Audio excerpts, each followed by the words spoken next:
Bonjour et bienvenue sur Ostéopathie 64. Voici donc le 7e tutoriel de la base de données OS 64 version 3.2 et ce tutoriel va concerner tout le layout statistique entre guillemets.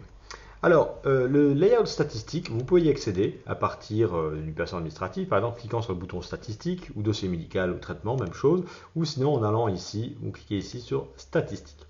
Ce dossier statistique, ça n'est pas véritablement un dossier statistique, mais c'est un layout qui va vous permettre d'étudier un peu plus confortablement tout le profil de votre patientèle. Donc l'idée derrière ça, c'est que vous allez pouvoir, en faisant un petit produit en croix ou quoi que ce soit, vous donner une représentation de votre patientèle, savoir si vous êtes plutôt composé par des personnes entre tel groupe d'âge, ou des personnes plutôt des femmes, plutôt des hommes, ce genre de choses. Voilà. Donc vous allez pouvoir utiliser l'outil recherche pour ça. Mais aussi, vous allez pouvoir, par exemple, cibler des newsletters. Donc on avait déjà vu un petit peu ça, comment envoyer une newsletter dans le tutoriel précédent, tutoriel 6. Et aujourd'hui, on va imaginer un cas où vous avez une patiente qui s'est donc cassé le col du fémur. Et vous allez vous dire, et si je faisais une newsletter pour les patients à propos de l'ostéoporose? Alors, vous ne voulez pas envoyer un courrier sur l'ostéoporose à des gens qui n'en ont rien à faire. Okay, parce que dans ce cas-là, vous allez polluer leur boîte mail et ça va plus les gonfler qu'autre chose, donner une mauvaise idée de votre cabinet. Donc ce que vous voulez, c'est cibler les personnes à qui vous allez envoyer cette newsletter. Alors, l'ostéoporose, par exemple, qui va être concerné? Ça va plutôt être les femmes de plus de 55 ans, on va dire. Donc ce que vous allez faire, c'est que, tout d'abord, juste avant de se lancer dans cette recherche, vous allez cliquer sur afficher tout pour afficher tous les enregistrements ici. Voilà. Et là, vous allez dire set to non les fichiers trouvés pour remettre à zéro des recherches précédentes que vous auriez pu faire avec l'outil sélection. Et donc là, sur les 9 enregistrements, il y en a certains qui vont être sur NA. Si vous avez vu le tutoriel précédent, NA veut dire non applicable. Et décédé. Et en fait, ces deux-là, ce sont des gens à qui vous n'allez pas pouvoir envoyer du newsletter. D'accord? Donc on passe en revue les 9 dossiers. NA, non, décédé, non, non, non. Voilà. Hop, voilà. Ok, très bien. Maintenant, ce qu'on va faire, c'est qu'on veut donc sélectionner nos patients à qui on va envoyer cette newsletter. Donc on a dit, on va rechercher donc, des femmes dont la date de naissance est inférieure à 1959. Vous cliquez, donc là vous trouvez 3 enregistrements. Ces 3 enregistrements, donc on a 2 noms et une décédée. Donc ce que vous allez faire, c'est que vous cliquez sur Set to oui les fichiers trouvés. Parfait. Donc maintenant on a 2 oui et donc une décédée.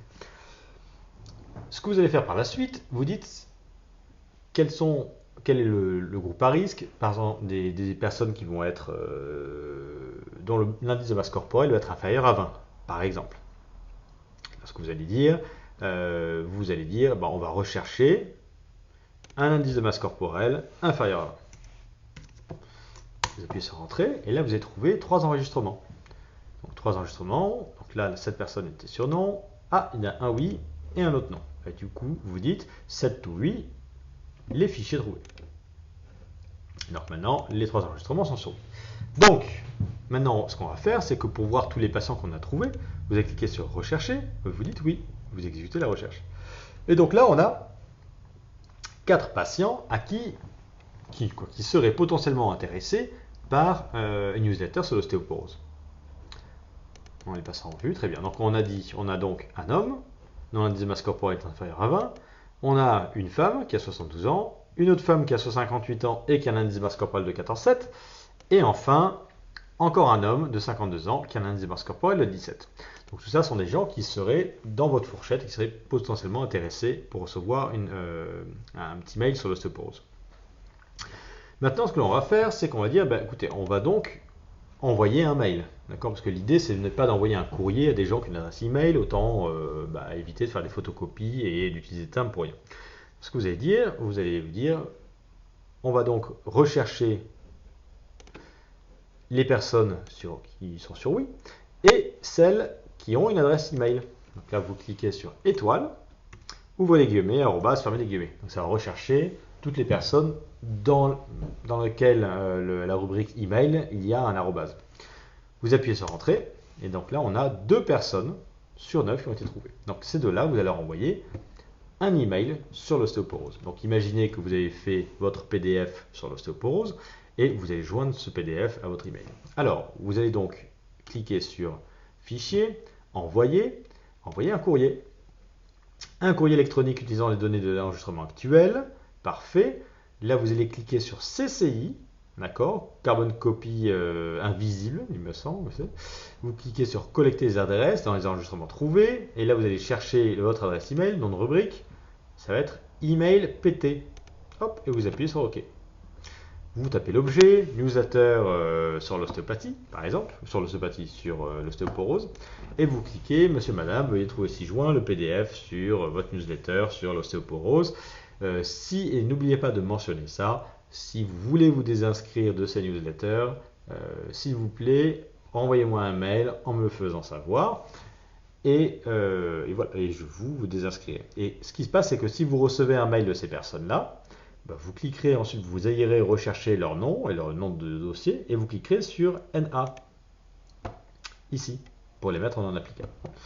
Voilà, quoi dire d'autre? Attendez, on va y revenir 2 petites secondes, envoyer un courrier. Très bien, une fois que vous avez tapé votre message, vous joignez votre PDF, etc., vous cliquerez sur OK. Alors, ça va envoyer un email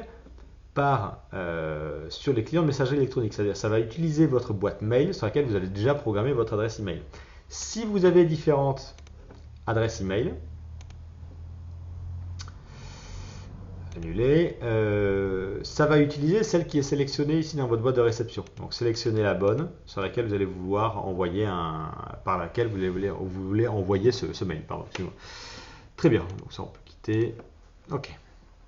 C'est bon, c'est annulé. Très bien. Donc il nous reste encore 2 personnes à qui on veut envoyer un PDF, mais qui n'ont pas d'adresse email. Et donc ce que vous allez faire, c'est que vous allez cliquer sur Rechercher, on va dire oui, et on va dire Nouvelle requête, et vous allez ignorer celles qui ont une adresse email. Donc étoile, vous voyez guillemets, arrobas, fermez les guillemets, Entrée. Et donc là, vous avez donc 2 autres personnes à qui vous allez envoyer donc ce mail ce courrier sur l'ostéoporose par courrier en fait. Hein. Donc vous allez ensuite imaginer, alors vous avez 2 choix de configuration.